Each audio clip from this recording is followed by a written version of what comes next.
here in my kitchen in Hollis, New Hampshire. It's a pleasure to be with you, and today it's a real pleasure to be inside. So it's very hot here. It's hot across the country, but no surprise, we are heading into the longest day. This summer solstice is the longest day of the summer, and that will be on Thursday. So we're really right into the theme of our cooking demonstration today.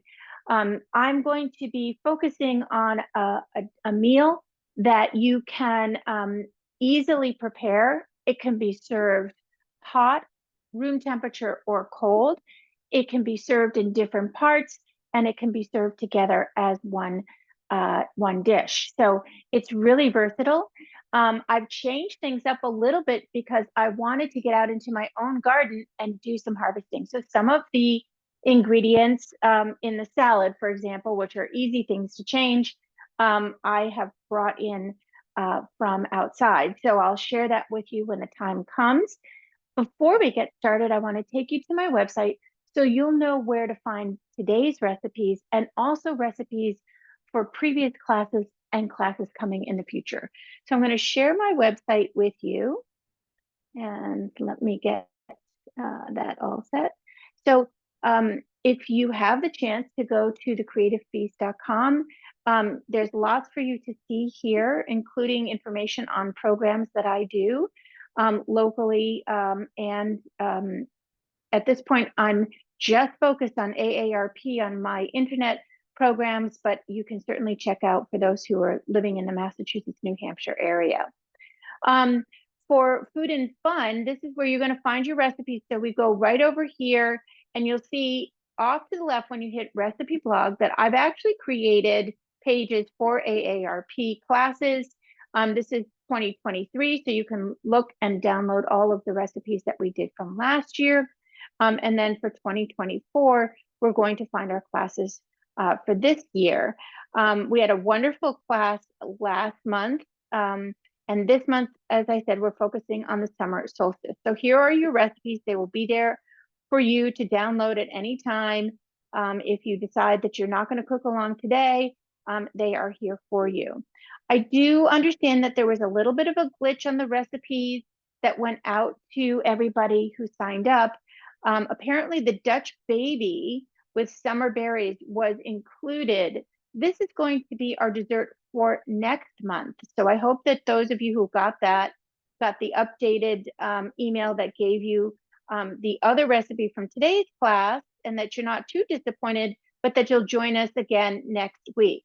I will tell you, Dutch babies are super easy to make. It's a really superheated pancake, essentially. So if you give it a try, I think you're going to really enjoy that. But for today, we're going to focus on the arugula fennel salad and the garlic mustard glazed pork skewers. So those are our recipes for today. You can also check out all of this information here that I have on the website if you're somebody who's interested in intermittent fasting. I'm very passionate about it. My husband and I have been doing it for about 8 years now, and it is a way of life that we love. Also, other information about low carb. I think a lot of us are thinking about how we can help improve our diets. This is one way to do that. So there's information there. And of course, you're welcome to check out my chickens. I love my chickens. And so there's lots of information about my chicken coop and how we made it. My edible gardens, for those of you who are local to New Hampshire, my gardens were on tour last week with the Garden Conservancy. This coming Sunday, I'm going to be opening my gardens from 12 until 4. And that's while at 2 o'clock, our local women's club is holding their strawberry festival. So there's lots of fun there.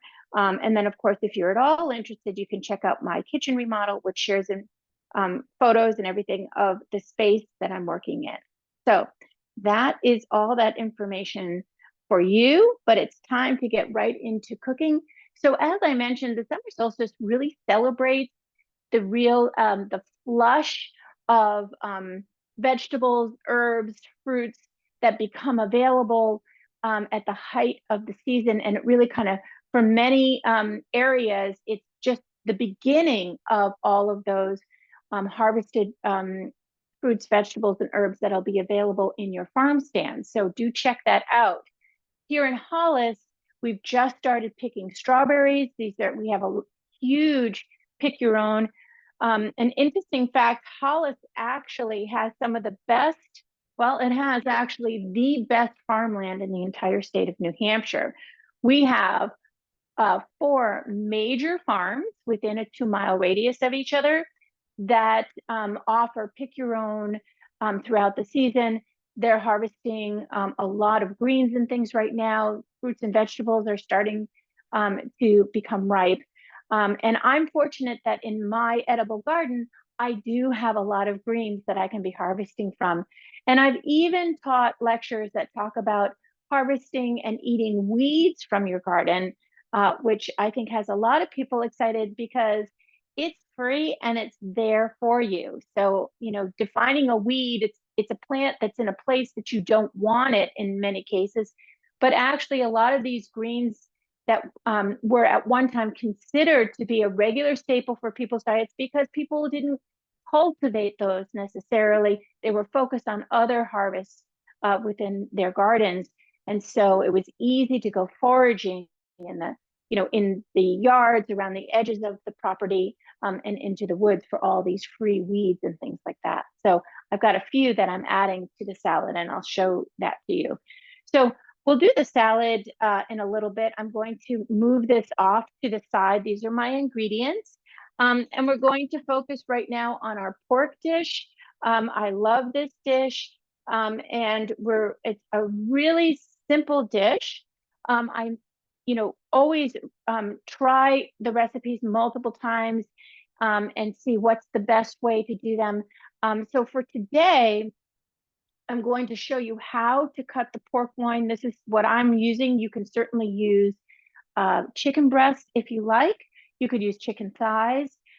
You could even, if you wanted to use shrimp, you could use seafood.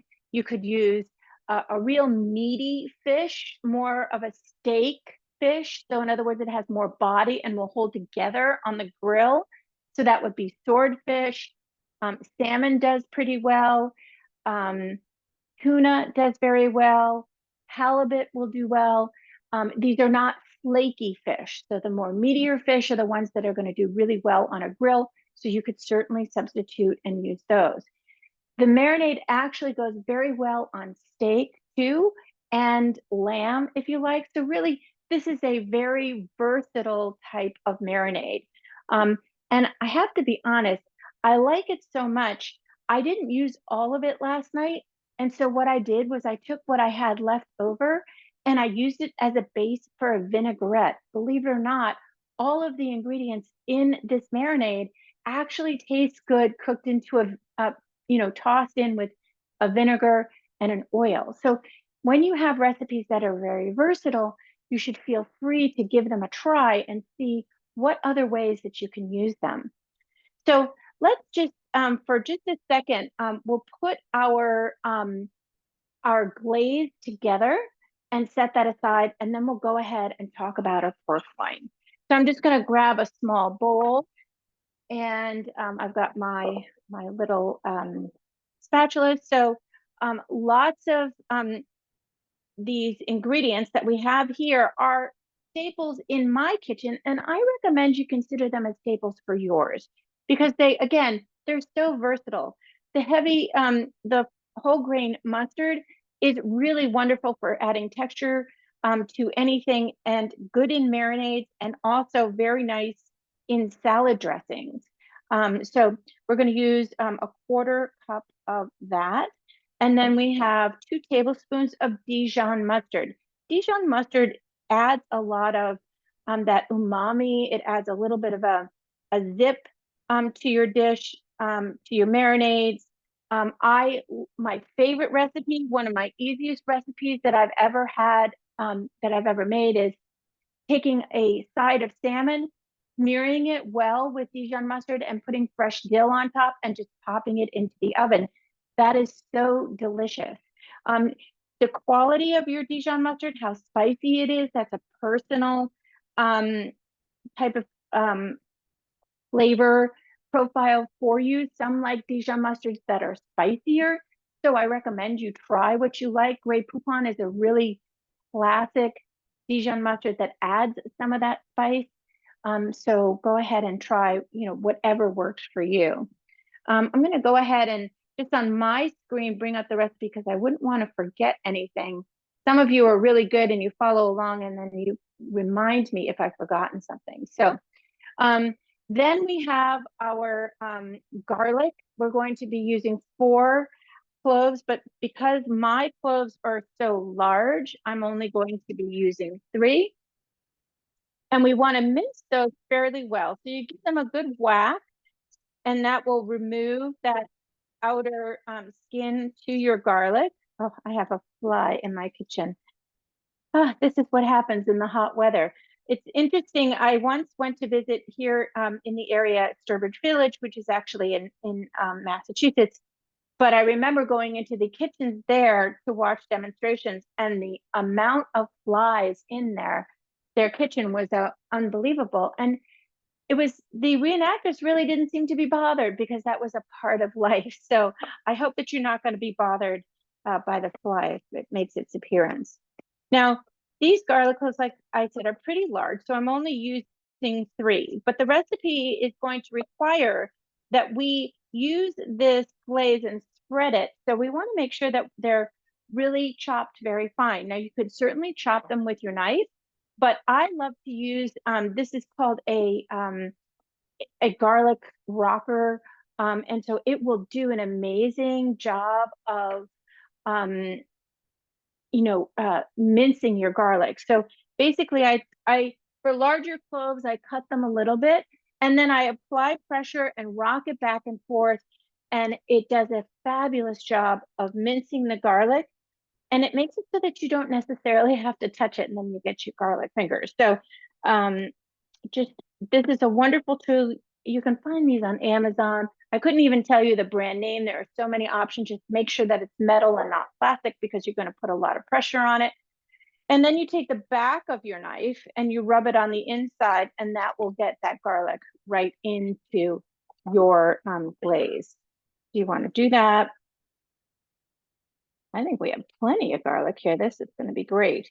And the garlic, depending on how strong it is, we are going to cook this because it's going to cook on the grill. Today, I'm not going to cook outside. I'm going to cook on a grill plate that I have here at home that, does a wonderful job for grilling inside the house. But certainly this is intended to be on the outside grill. So on an evening that you want to grill, this is a great recipe.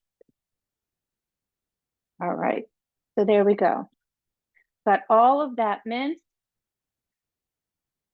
Pop that in. And there we go. And then give that a little bit of a stir. And we get the rest of our ingredients. We're going to be using some soy sauce that adds another level of flavor. Do remember too that oftentimes Dijon mustard, soy sauce, they do have sodium in them. So this recipe doesn't call for salt and pepper. Oh yes, it does. It adds about a teaspoon. So if you're concerned about your salt intake, you could skip that. You could go to a low sodium soy sauce if you prefer. And then we have our, let's see, that's our honey. We have a little bit of vinegar. This is a white wine vinegar or champagne vinegar. If you don't have that, you can certainly use a red wine vinegar. You could use an apple cider vinegar. If all you have is white vinegar, go ahead and use that. That's fine. Vinegars tend to have a different level of acid in them, so you might get a little bit more of tartness out of it, but don't worry, your honey is going to balance that out. So here goes a tablespoon of honey, and that's going to go right in. Now with that honey in your marinade, that's also going to be, it's a sugar. So when we go to grill this, you are going to get some nice browning on your meat because you've got that sugar that will then caramelize once it hits the heat. And then we have an addition of smoked paprika, which is one of my favorite seasonings. I have this on hand at all times.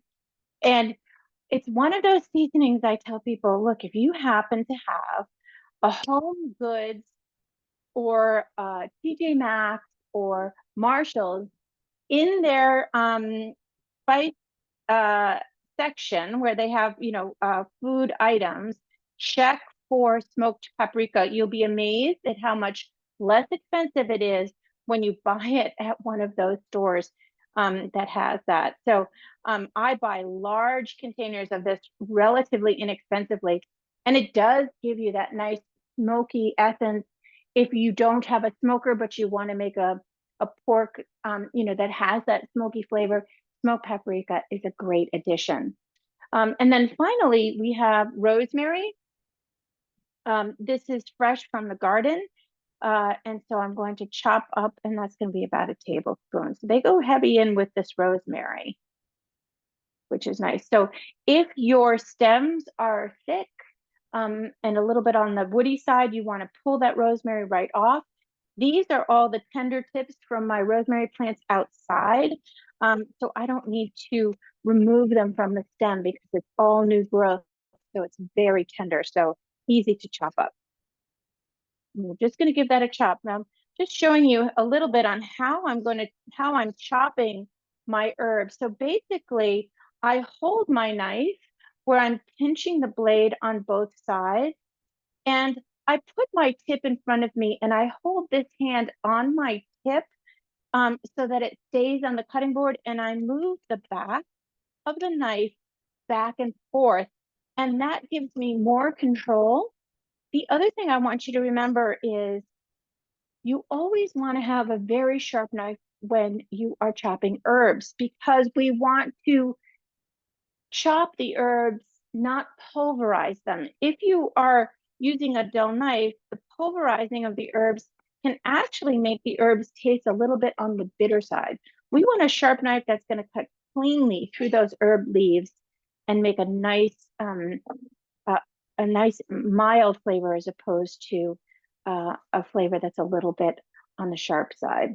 Okay, so there are our herbs, our rosemary, and we are all set with that. So that is our glaze.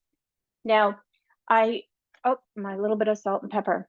Now, what I discovered in doing this recipe for myself a few times is I actually preferred to let my pork to toss it with some of this marinade, about half, so that all of my pork pieces were evenly coated. So we're going to set this aside. We're going to cut our pork, put that into a bowl, and then we're going to toss it with half of our glaze. So here I have my bowl, and I thought I see where my larger bowl is. Okay, this will be fine. So we've got our bowl and we have our pork loin. Now, you can use really any cut of pork that you want.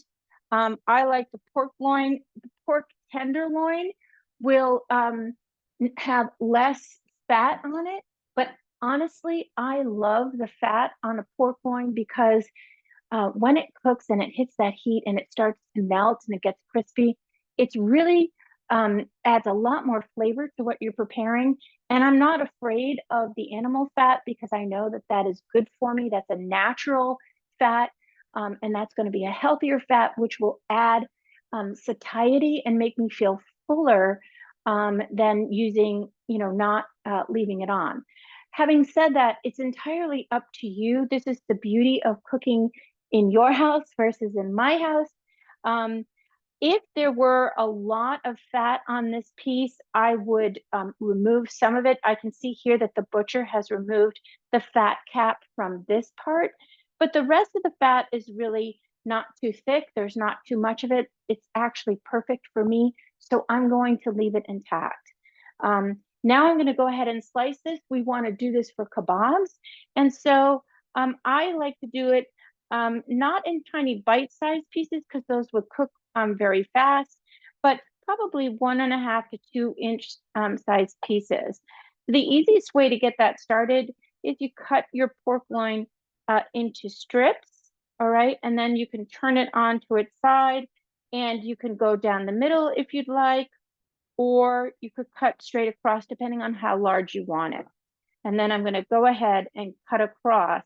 And that's the best way to make these kebab pieces. And you can see that, you know, they're good size. It's not that you want to stick the whole piece in your mouth, but most people take the kebab once it's cooked and they remove the meat from the kebab and put the meat on their plate, and then they have a fork and knife.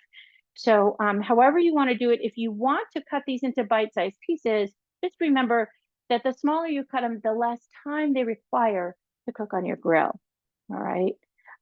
Now these are a little bit more square, but I'm going to show you, you could also do these straight across if you like.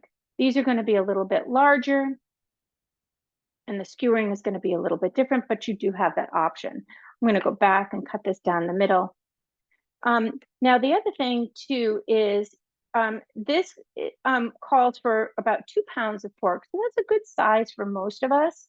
So what I'm going to be doing is I'm going to cook up about half of this, and the rest I'm actually going to freeze. And I'm going to freeze with a little bit of glaze on it so that the next time I want to have this dish, I just need to take those already cut, already seasoned pork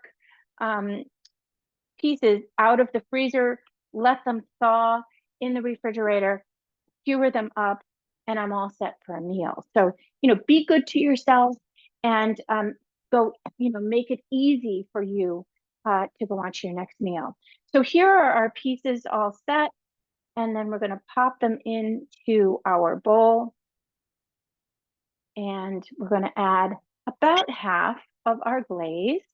And again, I'm doing this slightly different from the recipe because I want all of my pieces of pork to be evenly coated with the glaze. So you're just going to stir that around. You can get your hands in there if you want. I always love to touch my food, but I'm just going to keep a little clean today and just try to get it so that this coats every piece on all sides. That way you're going to have that much more flavor when you go to cook these up and eat them. And then the rest of the glaze we're going to save until it's time to put these onto the grill. Now this doesn't have to marinate for any period of time, but we're going to set this aside while we get our salad ready, and then we'll do the grill, and then we'll pull everything together. So I'm just going to set this aside. I'm going to grab a sponge. I want to clean that pork off of my prep surface. You want to use hot water. First get this off, and then I'm going to come at that with soap. This is a wooden cutting board. Over the past couple of years, I will tell you, I was diagnosed with a thyroid condition, not too severe, but one of the issues that my doctor and I were talking about was what should I be avoiding? Can I bring my thyroid back into health? And one of the things we talked about was environmental issues, or, you know, things in our world that, you know, we can avoid, like reheating in plastic containers, even using plastic containers altogether. So I switched everything to glass. I got rid of all of the plastic in my life as much as I could. Of course, here I am using these little spatulas. But for the most part, I've cut most of the plastic out of my life, including cutting boards, because every time I cut into them, it cuts into the plastic, gets on the knife, and potentially into my food. So this is just one way that I can control what I'm putting into my body. So something worthwhile to look into is, you know, converting to get glass, metals, rather than plastics, if that's important to you. All right, now we have that all set. I'm just going to set this off to the side, and we're going to go ahead and talk about our salad and put that together. Now, this salad is so easy to switch up depending on what you have. Now, you can buy arugula, which is the base green for the salad at any grocery store now. You can go ahead and buy those clamshell containers that have your arugula that's all been cleaned and dried. You don't need to redo that once you get them home. They've all been taken care of.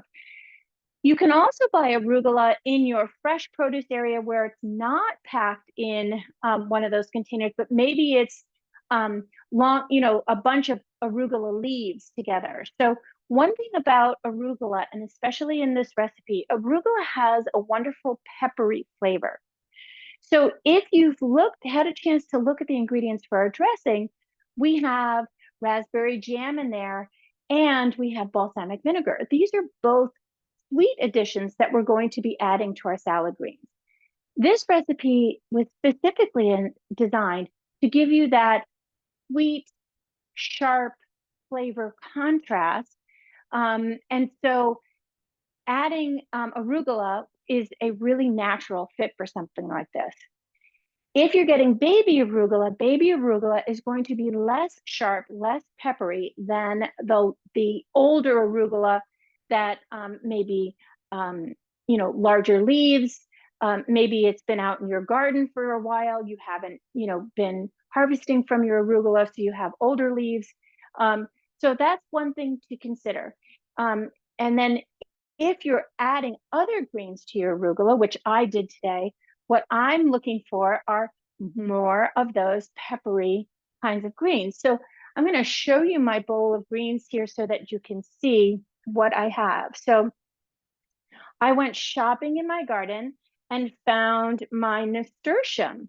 Now these are beautiful nasturtium leaves. Let me just do a little bit of a zoom on here so we can check that out.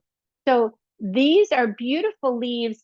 They're actually, a bicolored leaf. Most nasturtium has, they have green leaves. But the important thing to note is that if you are growing nasturtiums, number one, they don't require any kind of fertilization. In fact, they prefer really bad soil. So you can put them almost anywhere on your property. Just make sure that they get the water that they need. But nasturtiums we know are for the flowers, which mine are not yet blooming, but we know that we use those as an edible flower. But people forget the leaves, which are actually lovely. They have a light peppery flavor to them. They have a beautiful shape to them. So I like to add them whenever possible. Now, this other green that I'm adding, this is called purslane or pigweed. Maybe you know this by. And a lot of people have this growing in their garden. It grows almost like it spreads out and it can grow up a little bit, but mostly crawls along the ground. This is a succulent and it is used often in Indian cooking. And we consider it a weed because it starts to take over. But you need to taste this because it has a nice succulent bite to it. It's very lemony and it's perfect for the salad. You can saute this in butter with salt and pepper and serve it as a side dish. But we're going to use it today. I'm just adding it to my salad. And certainly you can cut this up like that because it is a little bit difficult to chew on. The stem is a little bit, you just cut it up and make it that much easier for everybody. Okay. And let me just zoom back out just a little bit here so that my hands aren't huge. There we go. All right. So there is our pigweed, commonly used as the name. And then a little bit more of my nasturtium leaves, which are beautiful. I also found, I have arugula. Now let me see, where is that in this? Oh, okay. So I have these other greens I wanted to share. So amaranth is growing in my garden. I planted this a while ago and I love amaranth. You can have low or high. Often people buy this as a bedding plant, different types of amaranth. The leaves are edible and they add a really beautiful color. So that's why I'm featuring it today. It's going to add some color to that. Now, let me just see if I can, just want to up my lighting. I'm noticing that my lighting is kind of low. Let's see, there we go. So the amaranth is a beautiful red-green color. I'm going to add that and just cut that. And then this is my red-veined sorrel. So we often are familiar with sorrel that's a bright green. It's often ready in the early spring. You may have a sorrel, a sauce that's made out of sorrel. It kind of melts, but it's a very lemony flavor. So I like to include the sorrel in my salads. I have 2 of these plants. They look beautiful in the garden and they are perennial. So having perennial greens in your garden is a real advantage because you buy it once and every year it comes back. They also tend to self-sow, so you can have multiples of these and they are beautiful as a plant on its own. And then of course I do have arugula, but I used to always plant arugula from seed. You see it looks, has this wonderful sharp look to it. But arugula for me tends to bolt really quickly before I get out to it. Of course, it's the rocket lettuce, so because it bolts so quickly. However, a friend gave me a perennial arugula plant, which I had never heard of before. So I've managed to keep it alive a few years, and that I can cut, take off as much arugula as I want, and then within weeks it grows back. So it's cut and come again, and it is a perennial, so I can expect to see it year after year. The leaves I don't let them get too large because I don't want them to get too bitter. So that's, as I mentioned, one of those rules for greens in your garden. The longer they're out there, the more bitter they're going to get. All right, now got more of my amaranth. And then finally, these salad greens that I have in the bowl, just gonna add these back in here. These are all from a mix of mesclun greens and other salad greens. Remember, if you sprout seeds in your kitchen in a jar for sprouts, you can put those seeds in the garden and they will grow full leaves that you can then add, eat as lettuces. And so that's what I've done. I bought a huge container of these seeds, and it's taken my husband and I quite a few years to get through them because we don't do those sprouts as often. But when I realized that seeds are good for many years, I just started spreading them in the garden, and all of a sudden I have all these greens. So keep that in mind. And then, of course, we have this beautiful combination of these greens. Now, for the salad, if you want to add, different vegetables to it, you can. We're going to focus on our fennel. But the other thing I did want to add, and I have really enjoyed this as an addition, is basil leaves. So my basil is ready to harvest by snipping off the top. Every time you snip off the top set of buds and leaves on your basil, it helps your basil to get nice and bushy. Okay. And then that's going to go into our salad. All right.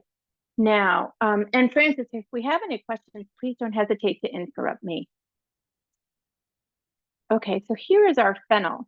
The fennel comes with these fronds, which, by the way, are wonderful to use. So let's just use these. These are going to have a licoricey flavor, but they add a really nice texture. They look a lot like dill, but again, they will have the licoricey flavor of the fennel. So I'm just going to take those. I'm not going to use the stems necessarily. That would be great cooked. They do get a little bit woody.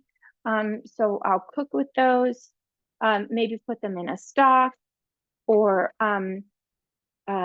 actually I'm going to be, if I have time, I'm going to do one more vegetable dish for you. Maybe we can get that going. So there go my fronds in there. Now this, I have to say, this bulb of fennel was a little bit disappointing. It's on the small side. It's not one that I grew. But when you get your fennel from the grocery store, you want to make sure it's nice and firm, or your farmer's market. I always recut the bottom off. Okay. And then we're going to go ahead and slice that. Now I sliced mine right in half. There is a heart here that you can remove, and that just lets the fennel be a little bit more on the tender side.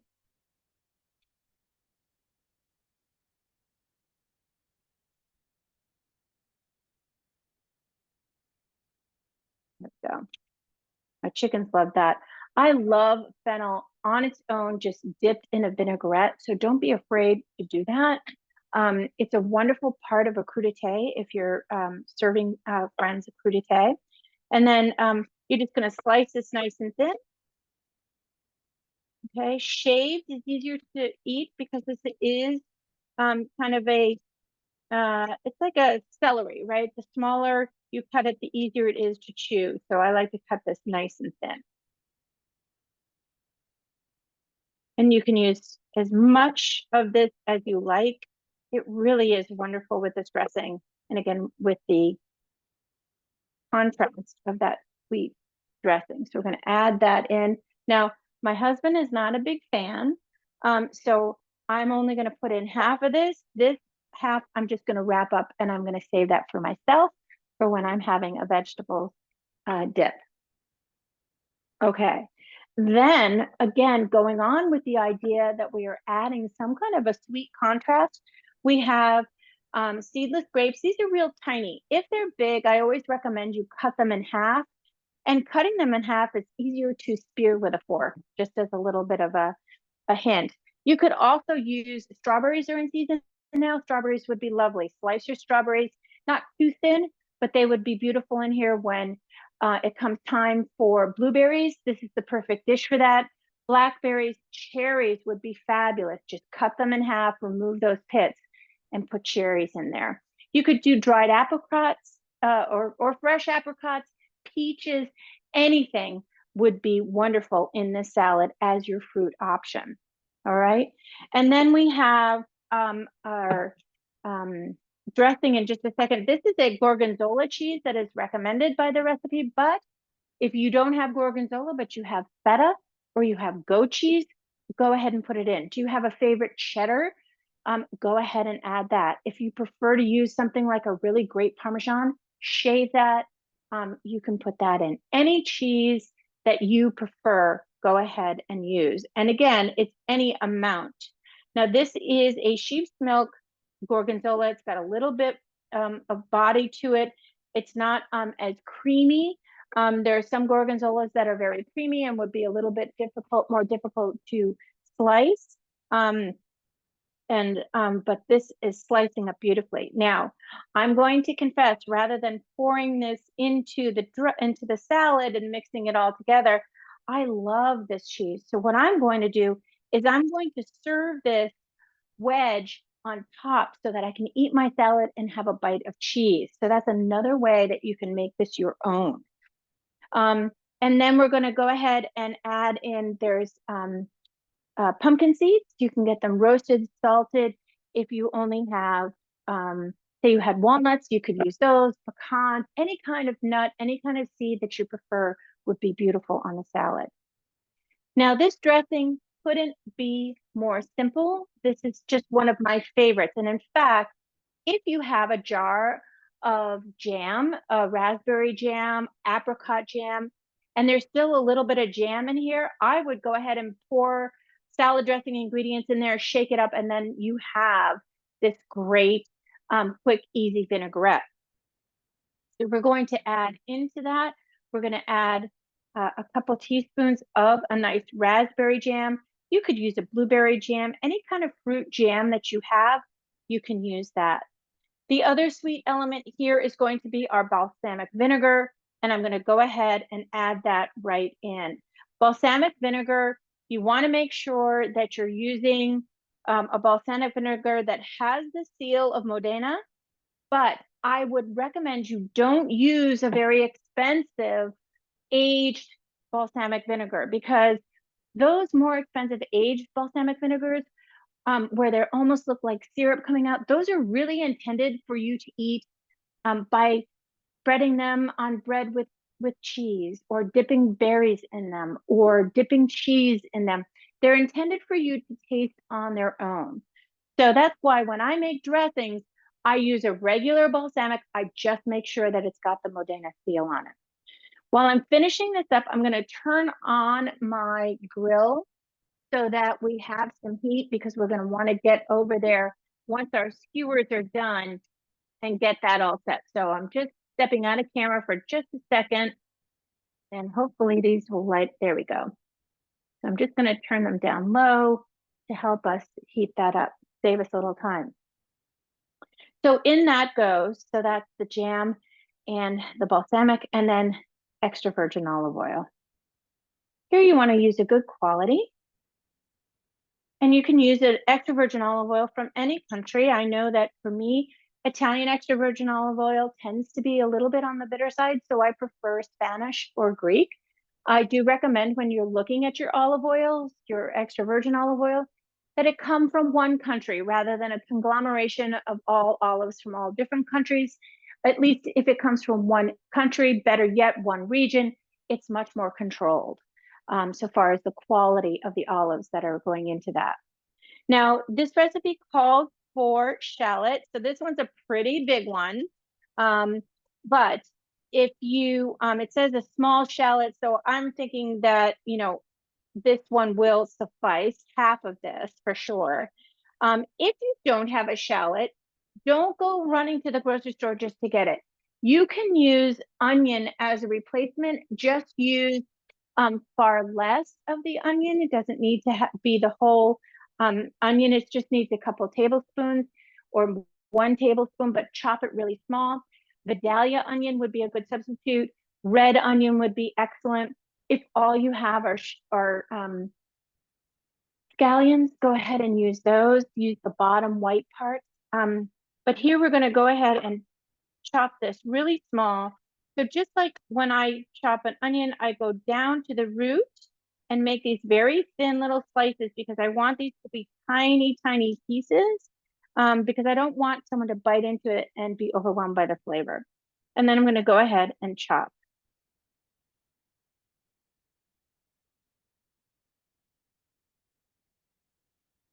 Very small mince. It's because I cut those pieces really thin. All right, and there we go, right into our jar. There's no whisking, no worries. And then you just take your lid, put it on the top, and there you go. Your dressing is done. You could double this, triple this, put it in, keep it on the counter. If you put it in the refrigerator, the extra virgin olive oil will get thick, and then you have to warm it up every time you use it. So I just keep it right on the countertop. Okay, so my dressing's done. My salad is pretty much done. Now it's time to go over, we're going to skewer our pork. I'm going to turn up my heat a little bit, and then we're going to get our pork done. All right, pull out my pork pieces. And I've got my skewers. Now, if you're going to be doing this on the outside grill, you do want to soak your skewers in advance in water. This will keep the skewers from burning up. If you have metal skewers that you use on the grill, go right ahead and use those. If you don't even want to bother with skewers, you could actually put your kebab pieces, cut them a little bit bigger, and then you can put them on the grill, however you want to do that. When you're skewering them, you want to make sure that you leave a space between the pieces of pork that's about the size of the width of a finger. And the reason is that then they will cook more evenly and cook in less time. So just maybe 4 on each of these.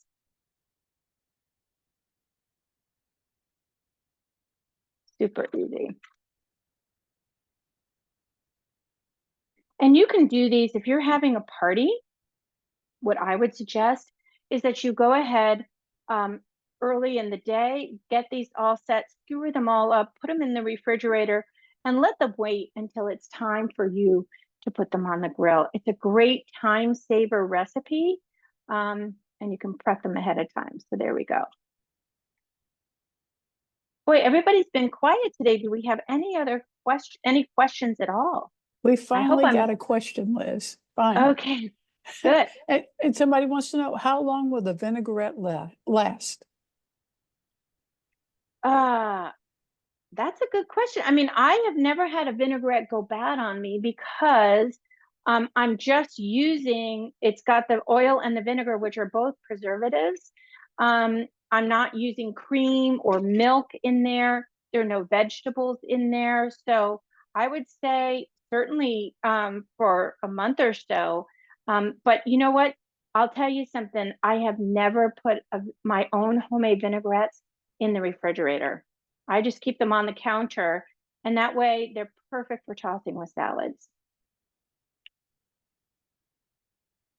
I think these recipes are so easy to follow and you can explain it so well that there just isn't a lot of questions this time. That's good. That's a really good sign. And that's what I try to do is make sure that there's no reason, listen, especially at our point in our lives, to have complicated recipes when we know that, in fact, the less complicated the recipe is, the more you can taste the food and the better the nutrient value is.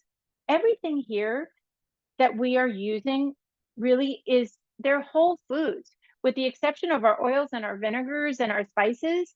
There is nothing out of a package or container. My jam is the only thing that I've taken out of a bottle. And so you can be very careful about what ingredients you get from that. So I love that the whole foods are something that I'm eating more regularly. I can eat more of whole food over packaged foods and things that come in containers. If you really want to improve your health right now, I would go through your cabinets and get rid of packaged containers, packaged goods, anything that comes in a bag, a crinkly package, a box. These are things that they're highly processed. We want to eat things that are naturally good for us. All right. Now, I'm going to go back over to the stove. Francis, you can go ahead and highlight the stove for us. And I'm going to, before I do that, I'm just going to add, now this is what this extra glaze is for. We're going to add this and just butter. Spread this on, and this is just going to add a little bit more. Okay. Now, the other thing I'm going to do is, I have found that because there is honey in the marinade, it will get a little bit on the charred side, and they might stick to your hot surface. So what I recommend, I'm just going to grab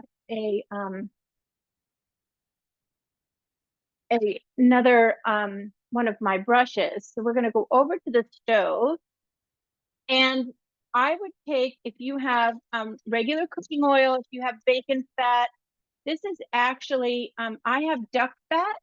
I'm just going to turn my fan on here just to get some air circulation. This is duck fat that I keep in my refrigerator. But you would use this, if you're using an olive oil. We don't want to use canola oil. Again, that's one of those highly processed fats we want to start eliminating from our diet. We want to use avocado oil is fine. An oil, coconut oil would be fine. So you put it on your hot grill so that it then begins to coat the grill so that this won't stick so much. Make sure it's hot. You can hear that sizzle when you drop your skewers down. Now, the key here is to be patient, all right? And don't turn those over and over again. You want to allow them to sear in their spot. They're going to get those beautiful markings, and they're going to cook on that side. If you try to turn them and they're sticking, it's not quite time yet. Okay, so give them another minute or whatever it takes until you can lift them off easily and then turn them over. All in all, this should only take about 10 minutes at the most to cook these. So let's cross our fingers. We're going to go over a little bit, and I'm not going to have time to do my second recipe unless, Francis, can I stick around for about 5 minutes after the class and do a real quick recipe? What do you think? I would think it's okay. All right. Well, then I'll move things aside. So let me get this dressed. while those are cooking. So here goes our dressing. I'm going to give it one more really great shake. Toss this in. I'm going to do the whole thing because I love this salad. I can eat this salad all day long. And what is going to make this a meal is the fact that I'm going to eat it with my pork, which is a protein. Now, for those of us ladies, it is critically important that as we age, we continue to get plenty of protein in our diet. We tend to cut back on that. That is the wrong direction to go because protein gives you that energy. So good quality protein is really important. So every meal, make sure you have protein. Now, if I didn't have my pork, one of my favorite proteins to add, believe it or not, is really good canned sardines or hard-boiled eggs or cooked salmon or cooked shrimp or cooked chicken. Anything like that is going to really add to the nutrient impact of a great salad like this. All right, so I'm going to put that over to the side. Let's get started on that secret third recipe that I have. I don't have the recipe written down. I really wanted you to see the technique for this because I know any one of you can prepare this on your own. Now, what this recipe is first, I'm going to go ahead and heat up. I have just a little bit of water in here. And the point of this is to steam my greens. Now, what greens do I have? Well, now is the time, as I said, if you're in New Hampshire, a lot of greens coming out, not as many vegetables yet, but a lot of greens. So this is Swiss chard. I actually grow them in my window box because they're so beautiful. So notice I have all these stems here. The Swiss chard stems are a little bit tough to eat unless you slice them up. So we're going to go ahead and I'm going to cross cut. Now this particular type of Swiss chard is called bright light because it's got yellow, orange, and red in it. So they're really beautiful. So I slice up my stems and I'm just going to put those in a bowl. And we're going to steam first our greens. That will take out any bitterness and soften them up. And then I'm going to quickly get the water out of there. And then we're going to go ahead and saute up a little bit of garlic and add our greens back in there and saute them up. So they're going to be really delicious. So here I have my baby kale. This is from my young kale plants. The older your kale is, the more important it is to steam them because kale tends to be on the bitter side. A lot of us don't like the kale, but the key to loving kale is to steam it first before you cook with it. And then I have my Swiss chard leaves. So I'm just going to rough chop all of these. Done. Those are my greens. Put them in my bowl. Add my stems. And we're going to steam them all together. Like I said, I just have about not even an inch of water in here. I'm going to add salt to this. The salt will help to keep the bright green flavor and of course to add flavor to our greens. We'll go ahead, that's come to a little boil.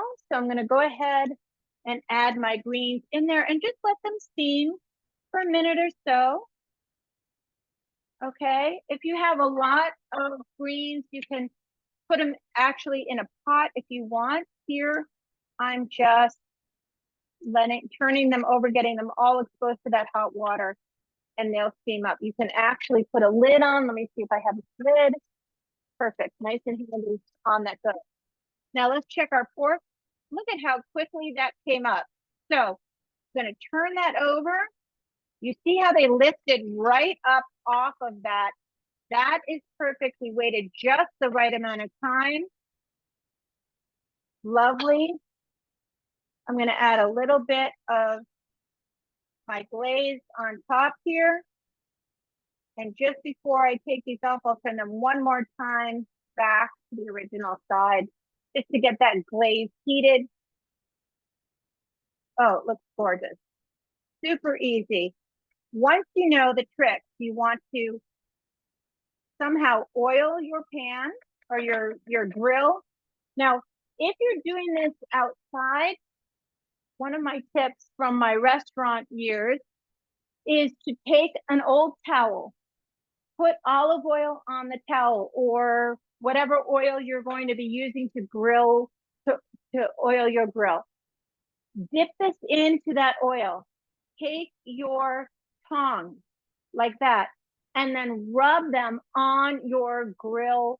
And that way you'll get all of the grill covered without burning your hands. Okay, so your tongs are really your secret weapon.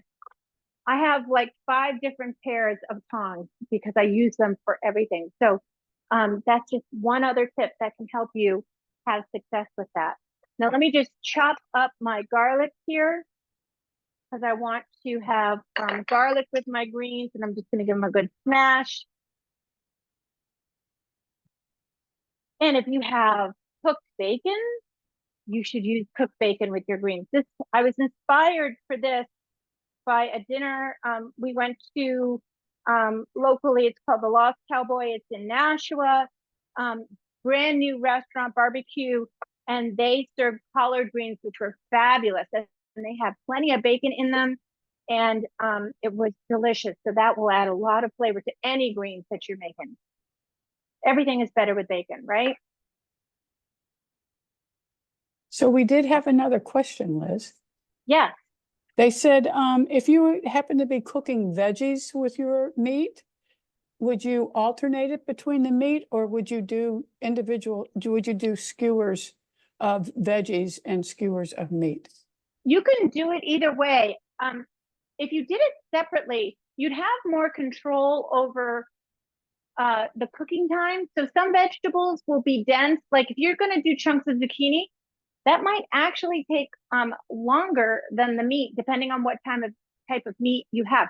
So that way you'll have more control over how long you put them on so that the meat could be on more longer or in less time. It's entirely up to you what you want to do. I have done it both ways and been very happy with either one. So whatever works best for you. Okay. Off this comes from my greens. Everything, you see how bright that is. It's really a bright color. I'm just going to get rid of all the excess water here. Sorry, I don't want to have my back to you. All right. And then we can put our cooked greens into a bowl on the side. And that'll give us an opportunity to go ahead. And I'm going to go ahead and use some more of the duck fat because I love it so much. If you have chicken fat, bacon fat, whatever kind of fat you prefer, you can add that. You can add olive oil if that's what you prefer. Get that in there and then add in our garlic. So you can see how simple this is. But again, the key to really highly flavored greens, to getting rid of that bitter flavor, is to steam them for just a minute or so, and that will help to take that away. But because we added salt, our greens are still bright and green, which is really nice. One thing I forgot to mention, the kale stem, you don't want to bother cooking with that. It's just too tough to eat. So I don't keep the kale stems, but I do keep the Swiss chard stems and add them to my dish. All right. All right. We're just waiting 30 seconds or so for our garlic to heat up. Let's turn our skewers back over. Remember, give them that little test. Are they sticking? They're not sticking. That's perfect. One more side on the other side, and we're good to go. I'm going to go ahead and get my greens, add these in.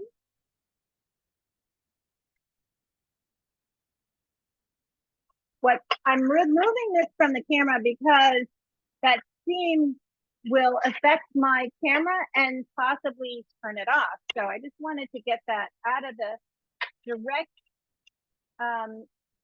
camera sight. And that's pretty much done. Because all I needed to do was toss it with my already cooked garlic, and now I have my greens. Perfect. Now, you can take shaved cheese. This would be wonderful with a Parmesan cheese. Again, with that gorgonzola would be lovely. I always like to season it with just a little bit more salt and pepper. Lemon juice would be amazing, whatever works for you. So let's go ahead and take our skewers, and I'm going to get another plate. Don't want that cross-contamination. And grab my tongs. And here they are. They're gorgeous. Beautiful color. I can smell that smoked paprika. We're going to get a little bit of that sweetness with it.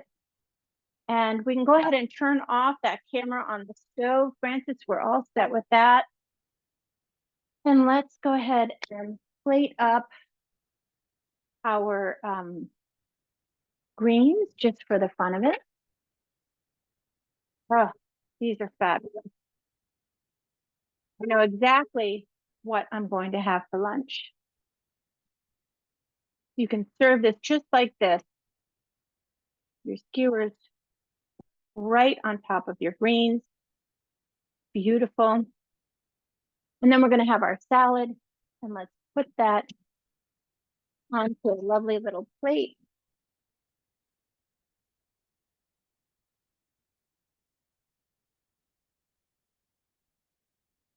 Beautiful salad. All of those lovely greens. Want to go down to the bottom to make sure you get that fennel. You've got your grape. Okay. Add our wedge of cheese, or two. I think I'll have two to the top of that. And then, of course, because it is that time of year, we're going to take some edible flowers that I pulled out of the garden to add some wonderful color to our dish. So we have marigolds, we have little petunias. These are those wonderful proven winter petunias, beautiful pink, bachelor buttons with some blue and calendula. And there we go. So really quick, easy dishes. Now you know how to get the bitterness out of those summer greens, adding all different kinds of greens to your salad. We've got our pork skewers, super easy. I'm going to freeze what I didn't cook so that when I pull them out next time, they're going to have all of this wonderful glaze on top. Francis, do we have any other questions before we say goodbye today?